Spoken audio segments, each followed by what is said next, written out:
रायपुर में नीति आयोग ने आयोजित की राष्ट्रीय परामर्श कार्यशाला। वित्त मंत्री ओपी चौधरी कार्यशाला में हुए शामिल।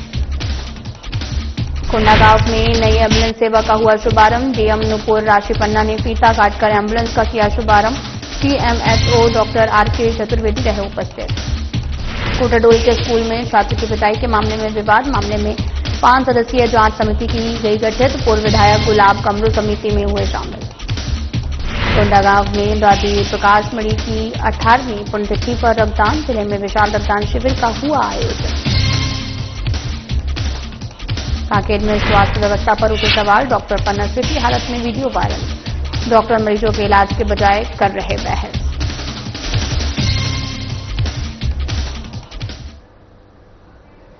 नमस्कार, मैं हूं आपके साथ अंकिता पाल। बुलेटिन की शुरुआत करते हैं। नीति आयोग ने रायपुर में राष्ट्रीय परामर्श कार्यशाला का आयोजन किया। इस कार्यशाला का उद्देश्य राष्ट्रीय शिक्षा नीति 2020 को भावना को मूर्त रूप देते हुए शिक्षा व्यवस्था को अधिक न्यायपूर्ण और समावेशी बनाने में मेंटरशिप की भूमिका पर गहन विचार विमर्श किया है और राष्ट्रीय फ्रेमवर्क बनाया।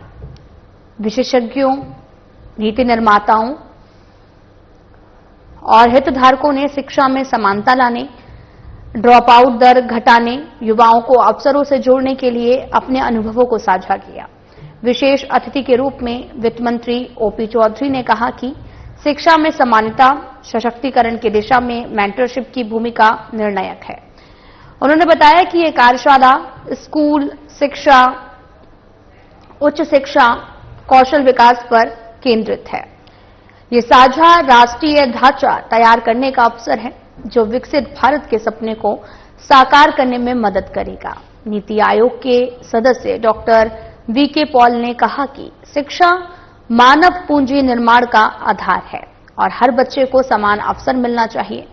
उन्होंने राष्ट्रीय स्तर पर ड्रॉप आउट दरों को साझा करते हुए बताया कि प्राथमिक स्कूलों में 93% नामांकन है, लेकिन अपर प्राइमरी में 3% बच्चे छूट जाते हैं।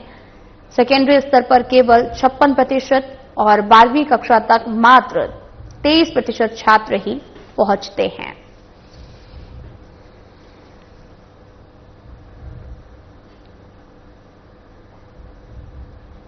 तो वहीं नीति आयोग ने राष्ट्रीय परामर्श कार्यशाला का आयोजन किया, जहां कार्यशाला का उद्देश्य राष्ट्रीय शिक्षा नीति 2020 की भावना को मूर्त रूप देते हुए शिक्षा व्यवस्था को अधिक न्यायपूर्ण और समावेशी बनाने में मेंटरशिप की भूमिका पर गहन विचार विमर्श कर राष्ट्रीय फ्रेमवर्क बनाना है। विशेषज्ञों, नीति निर्माताओं, हितधारकों ने शिक्षा में समानता लाने, ड्रॉप आउट दर घटाने और युवाओं को अवसरों से जोड़ने के लिए अपने अनुभवों को साझा किया है। वित्त मंत्री चौधरी ने अपने जीवन अनुभव साझा करते हुए कहा कि मैंने गांव के सरकारी स्कूल में 10वीं और 12वीं तक पढ़ाई की है, जहां पर बुनियादी सुविधाएं भी नहीं हैं और 17 सालों की औपचारिक शिक्षा के बाद अनेक युवाओं को यहां पर स्पष्ट नहीं होता है कि जीवन में आगे क्या करना है। कैरियर गाइडेंस, मेंटरशिप इस कमी को दूर कर सकती है। उन्होंने स्थानीय भाषा, संस्कृति आधारित शिक्षा पर बल देते हुए कहा कि बस्तर जैसे क्षेत्र के बच्चों के जीवन का जुड़ाव जंगलों, झरनों में है। उन्हें इसी के रूप में अक्षर ज्ञान देना है और एनईपी 2020 का स्थानीय बोलियों पर फोकस सही दिशा है।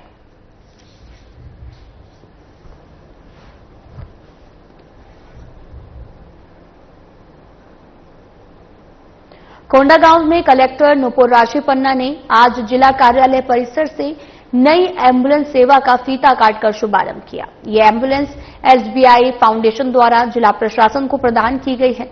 इसका संचालन स्वास्थ्य विभाग द्वारा आवश्यकता अनुसार जिले में मरीजों के परिवहन के लिए की जाएगी। इस अवसर पर CMHO doctor RK Chaturvedi, civil surgeon सह अस्पताल अधीक्षक डॉक्टर प्रेम मंडावी और एसबीआई शाखा के चीफ मैनेजर सपन चक्रवर्ती भी अधिकारी उपस्थित रहे।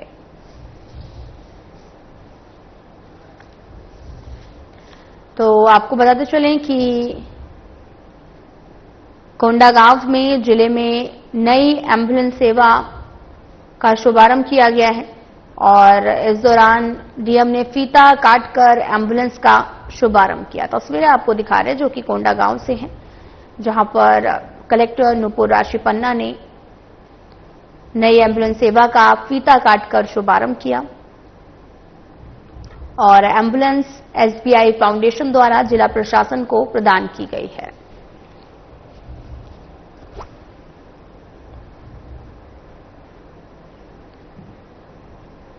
मनेंद्रगढ़ जिले के शासकीय हायर सेकेंडरी स्कूल कोटाडोल में अतिथि शिक्षक महेंद्र प्रजापति द्वारा छात्र शुभचरण कुजूर की बर्बरता पिटाई का मामला तूल पकड़ता जा रहा है। छत्तीसगढ़ सर्व आदिवासी समाज ने इस घटना को गंभीर मानते हुए 5 सदस्यीय जांच समिति गठित की है। इसमें पूर्व विधायक गुलाब कमरो, शरण सिंह और साथ ही विजय राज सिंह, भगवान सिंह खैरवार, संतोष कमरो शामिल रहे। जांच दल आज कोटाडोल पहुंचा और पीड़ित छात्र और प्राचार्य से चर्चा की है। साथ ही विद्यालय परिसर का निरीक्षण किया गया। वहीं समिति ने कहा, शिक्षा के मंदिर में इस प्रकार की घटना शर्मनाक है। दोषी शिक्षक पर शीघ्र ही सख्त कार्रवाई होनी चाहिए। आरोप है कि एफआईआर दर्ज होने के बावजूद शिक्षा विभाग ने अब तक कोई प्रशासनिक कार्रवाई नहीं की और आरोपी शिक्षक जेल भी दाखिल नहीं हुआ। इसके चलते सर्व आदिवासी समाज ने चेतावनी देते हुए कहा, यदि मामले में प्रशासन ने ठोस कदम नहीं उठाए तो आंदोलन किया जाएगा।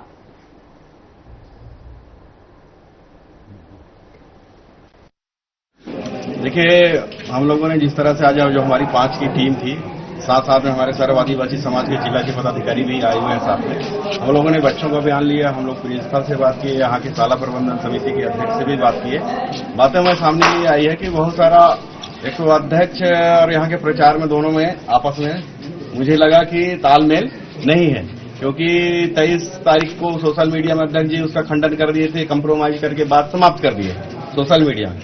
लेकिन ठीक 25 तारीख को यहीं के प्रचार जाके थाने में शिकायत करते हैं, एफआईआर होता है। तो कहीं न कहीं शाला प्रबंधन समिति में ही कोई खोट है, आपस में तालमेल नहीं। जिससे स्पष्ट होता है कि एक पक्ष चाहता है कि मैनेज हो जाए, दूसरा पक्ष चाहता है कि कार्रवाई हो। यहाँ पर आदिवासी समाज का मामला है। हम लोगों ने हमारे सर्व आदिवासी समाज के अध्यक्ष शरण सिंह जी हैं, भगवान भैया प्रदेश के उपाध्यक्ष हैं, बहुत सारे अलग अलग हम लोगों ने बयान भी लिया है, कथन भी लिया है, उनका हस्ताक्षर भी लिया है। ये सारी हम रिपोर्ट वहाँ प्रदेश को सौंपेंगे। प्रदेश ने के बाद जो आयोग में जाएगी ये बात, तो निश्चित रूप से हम चाहेंगे।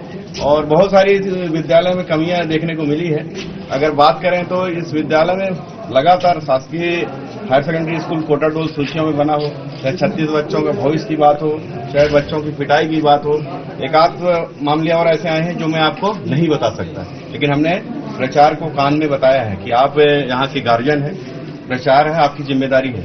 प्रशासन और सरकार से किसी प्रकार की त्रुटि होगी तो उसका जिम्मेदारी अध्यक्ष से ज्यादा प्रिंसिपल की होगी। इसलिए हम लोगों ने बताया है कि बहुत सी बातें हैं यहाँ पर सुधारने की आवश्यकता है और हम मांग करते हैं। अभी शाला प्रबंधन समिति का यहाँ पर बैठक हो रहा है कि जिसके ऊपर एफआईआर हो चुका अतिथि शिक्षक है, तो आज जिसके ऊपर आरोप लगा है एफआईआर है तो उनसे पढ़ाया ना जाए। अध्यक्ष का कहना है कि नहीं, बच्चे चाह रहे हैं। बच्चे अगर कोई अपराध करता है तो उससे बच्चों से पूछा नहीं जाता है। अपराध जो करता है उसके ऊपर अगर एफआईआर होती है तो कहीं न कहीं से विद्या का मंदिर है, ऐसे लोगों को दूर रखना चाहिए। नहीं अगर दूर करते हैं तो इस पर आने वाले दिन में फिर से आंदोलन सर्व आदिवासी समाज के बैनर तले हम लोग करें। धमतरी प्रजापिता ब्रह्मा कुमारी ईश्वरी विश्वविद्यालय ने ब्रह्मा कुमारी की पूर्व मुख्य प्रशासिका दादी प्रकाश मणि की 18वीं पुण्यतिथि पर पूरे भारत में रक्तदान शिविर का वृहद आयोजन किया है और साथ ही ये आयोजन सभी जगह जिला अस्पताल के साथ में मिलकर किया गया। उसी के तहत धमतरी जिले में भी आयोजन हुआ। उल्लेखनीय है कि पूरे शहर में ब्रह्मा कुमारी संस्था के प्रति बेहद अपनापन और कुछ माता बहनों ने बताया कि हमें ब्लड डोनेट करने की बहुत इच्छा रहती है, लेकिन घर में लोग मना करते थे। लेकिन जैसे ही यहां पर पता चला कि घर वालों ने भी अनुमति दी है। ज्यादातर भाई लोग ही ब्लड डोनेट करते आए हैं, लेकिन यहां देखा गया कि माताओं में भी बहुत उमंग देखने को मिली। समर्पित ब्रह्मा कुमारी बहनों ने ब्लड डोनेट किया है। वहीं पैथोलॉजिस्ट आदित्य सिन्हा ने कहा, यह आज तक का सबसे बड़ा रक्तदान शिविर है, जहां पर ब्रह्मा कुमारीज ने धमतरी के साथ कुरूद, मगरलोड और गुरूर में भी ये शिविर आयोजित किया गया।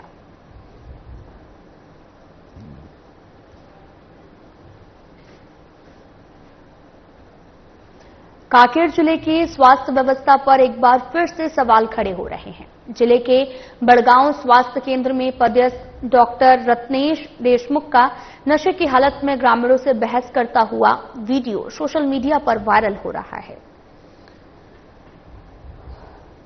वहीं ग्रामीणों का आरोप है कि डॉक्टर अक्सर नशे की हालत में अस्पताल आते हैं और मरीजों के इलाज के बजाय उनसे बहस करते हैं। इस घटना ने स्वास्थ्य विभाग की कार्यप्रणाली और जिम्मेदारी पर गंभीर सवाल खड़े किए हैं।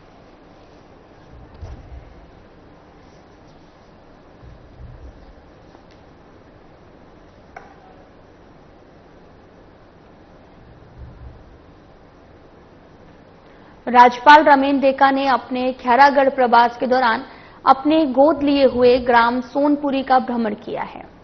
जनसंवाद कार्यक्रम में शामिल होकर ग्रामीणों से सीधा संवाद किया गया, जहां उन्होंने कहा कि शासन की योजनाओं का वास्तविक उद्देश्य तभी पूरा होगा जब इनका लाभ अंतिम व्यक्ति के हितग्राही तक पहुंचे। ग्राम सोनपुरी को मॉडल ग्राम के रूप में विकसित करने के लिए उन्होंने सभी विभागों को समन्वित प्रयास करने के निर्देश दिए हैं।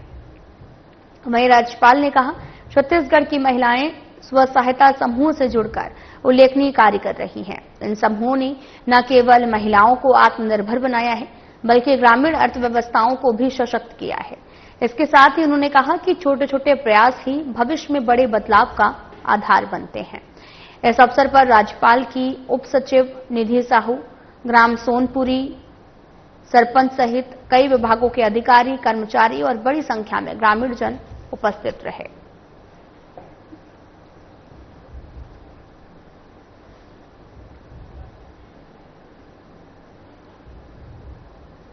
राज्यपाल रमेन डेका ने रायगढ़ जिले में आयोजित 40वें चक्रधर समारोह का भव्य शुभारंभ कर कार्यक्रम को संबोधित किया।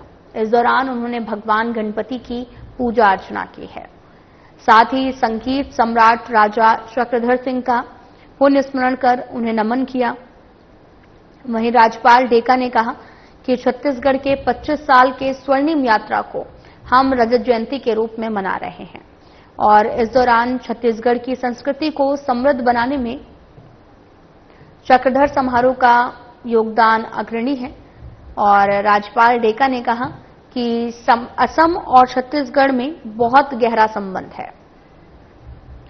ब्रिटिश काल में इस प्रदेश से लोग असम गए थे। चक्रधर समारोह के अवसर पर केंद्रीय राज्य मंत्री आवासन और शहरी कार्य मंत्रालय तोखन साहू, कृषि मंत्री एवं जिले के प्रभारी मंत्री रामविचार नेताम, संस्कृति, धार्मिक न्यास एवं धर्मस्व मंत्री राजेश अग्रवाल, लोकसभा क्षेत्र के जांजगीर चांपा की सांसद कमलेश जागरे सहित अन्य जनप्रतिनिधि, अधिकारी, कर्मचारी, गणमान्य नागरिक उपस्थित रहे।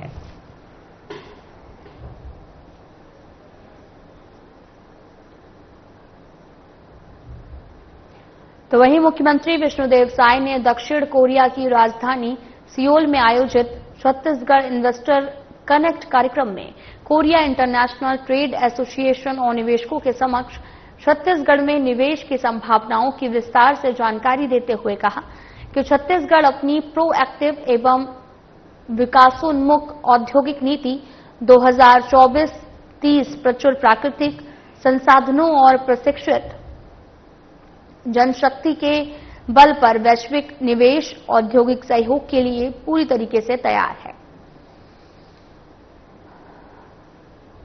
सीएम ने कहा कि कोरियाई ब्रांड हर भारतीय घर पर हिस्सा है और एलजी, सैमसंग, हुंडई जैसी कंपनियां गांव-गांव तक पहुंच चुकी हैं।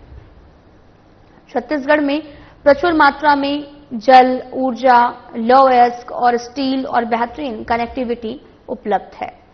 ये संसाधन दक्षिण कोरियाई निवेशकों के लिए अवसरों के नए द्वार खोलते हैं।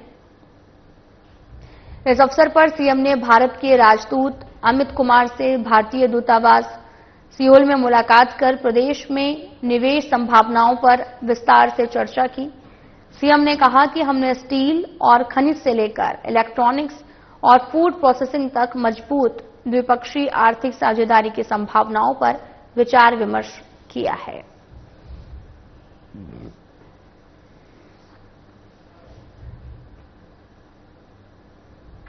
मुख्यमंत्री विष्णुदेव साय ने अपने दक्षिण कोरिया प्रवास के दौरान सियोल में एडवांस टेक्नोलॉजी सेंटर एसोसिएशन के चेयरमैन ली जे जुइंग एवं वरिष्ठ अधिकारियों से मुलाकात की है। एटीसीए एक सशक्त औद्योगिक नेटवर्क है जिसमें आईटी, इलेक्ट्रॉनिक्स, सेमीकंडक्टर, फार्मा और टेक्सटाइल क्षेत्र की 60 से अधिक प्रमुख कंपनियां शामिल हैं। वहीं मुख्यमंत्री ने एटीसीए प्रतिनिधिमंडल का स्वागत करते हुए कहा, छत्तीसगढ़ सरकार निवेशकों के लिए एक अनुकूल वातावरण प्रदान करने के लिए प्रतिबद्ध है। उन्होंने ली जे जेंग और उनके साथ आए वरिष्ठ अधिकारियों को आमंत्रित किया है। वे अपने आगामी भारत दौरे के दौरान छत्तीसगढ़ अवश्य आएं और राज्य में उपलब्ध निवेश और सहयोग की संभावनाओं का प्रत्यक्ष अवलोकन करें। साथ ही एटीसीए ने छत्तीसगढ़ की कंपनियों के साथ साथ B2B साझेदारी में रुचि दिखाई। मुख्यमंत्री विष्णुदेव साय ने कहा, छत्तीसगढ़ में आईआईटी, आईआईएम, एनआईटी और एम्स जैसे राष्ट्रीय संस्थान मौजूद हैं जो विश्व स्तरीय प्रतिभा उपलब्ध कराते हैं। राज्य का प्लग एंड प्ले इंफ्रास्ट्रक्चर सशक्त लॉजिस्टिक नेटवर्क छत्तीसगढ़ को एटीसीए के अनुसंधान एवं विकास केंद्रों और भारत में अपने विस्तार का स्वाभाविक हब बनाता है।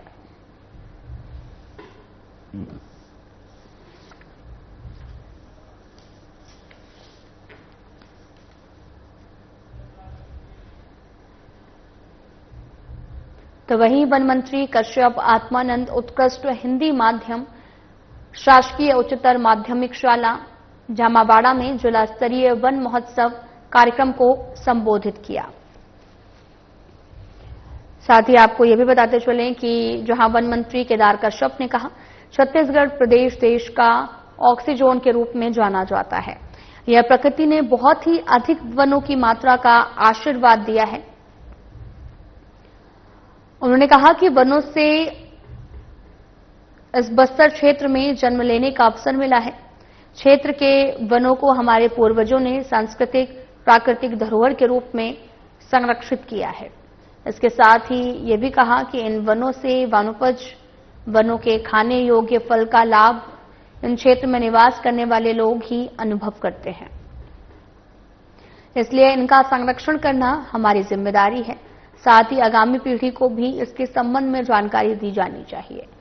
इस अवसर पर मुख्य अतिथि वन मंत्री कश्यप, विधायक देव, विधायक चित्रकोट विनायक गोयल, बेवरेज कॉरपोरेशन के अध्यक्ष श्रीनिवास राव मद्दी, नगर निगम सभापति खेम सिंह देवांगन सहित अन्य गणमान्य जनप्रतिनिधि ने स्कूल परिसर में एक पेड़ मां के नाम वृक्षारोपण किया है।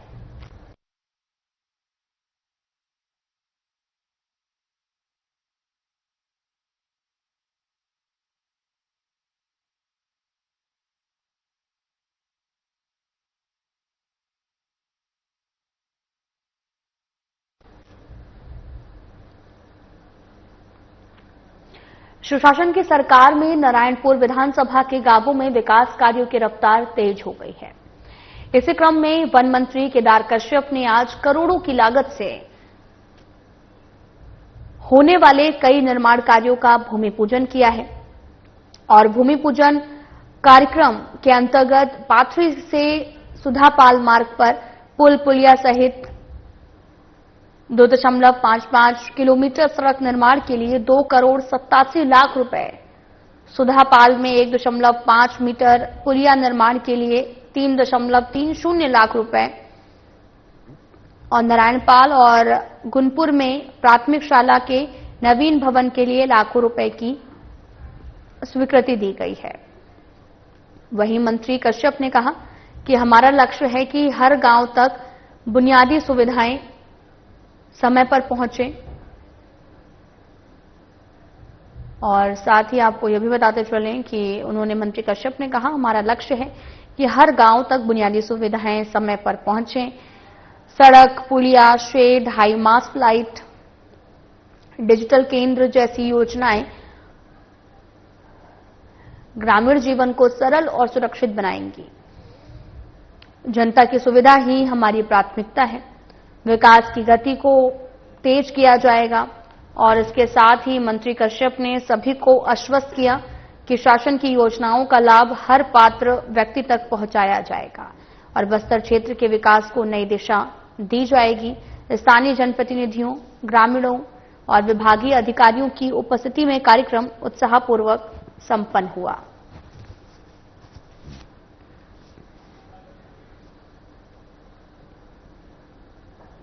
मनेंद्रगढ़ जिले सहित पूरे छत्तीसगढ़ प्रदेश में एनएचएम संविदा स्वास्थ्य कर्मचारियों ने अपनी 10 से सूत्री मांगों को लेकर अनिश्चितकालीन हड़ताल पर हैं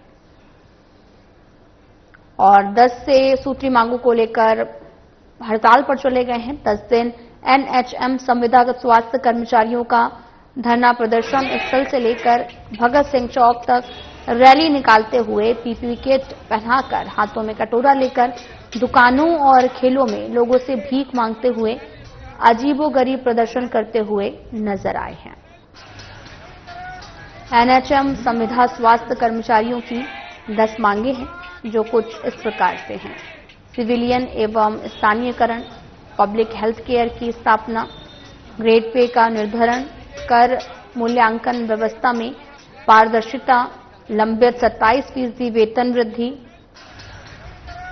और नियमित भर्ती में सीटों का आरक्षण, अनुकंपा नियुक्ति, मेडिकल एवं अन्य अवकाश की सुविधा, हस्तांतरण नीति, न्यूनतम 10 लाख कैशबैक, चिकित्सक बीमा को लेकर कभी रक्त से मुख्यमंत्री और स्वास्थ्य मंत्री को ज्ञापन लिखकर देना और साथ ही गाना गाकर नृत्य करना, वहीं दुकानों और खेलों में जाकर भीख मांगना जैसे प्रदर्शन कर अपनी मांगे सरकार के सामने रखने का प्रयास किया जा रहा है। लेकिन इसके बावजूद छत्तीसगढ़ सरकार के मुखिया तक एनएचएम संविदा स्वास्थ्य कर्मचारियों की बात नहीं पहुंची है।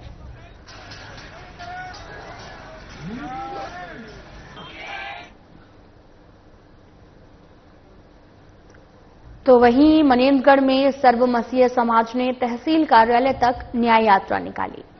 इस रैली में धार्मिक भेदभाव, अत्याचार के खिलाफ नारे लगाते हुए भारतीय संविधान की रक्षा का संदेश दिया गया।